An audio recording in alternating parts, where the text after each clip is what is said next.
Денес имаме голема хуманитарна акција во која што граѓаните на општина Карпош можеа да донираат храна,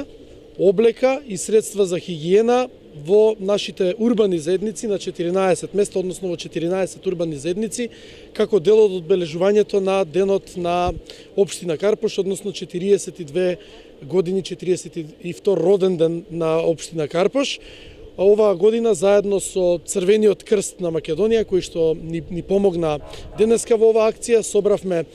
поголема количина донации, а секако и маркетите Тинекс излегоа како општествено одговорна компанија со поголема донација и повеќе пакети за нашите сограѓани на кои им е тоа најпотребно. Во наредниот период Оделението за социјална заштита при општина Карпош ќе ги направи пакетите и тие истите ќе бидат донирани во СОС детското село во Бардовци, во прифатниот центар за бездомници во Момин Поток, како и на останати граѓани на кои што тоа им е најпотребно. Оваа година, за разлика од останатите, решивме стриктно со акции, со работи и со посветеност да го одбележиме денот на општината и ги повикувам сите граѓани на Карпош да ни се приклучат.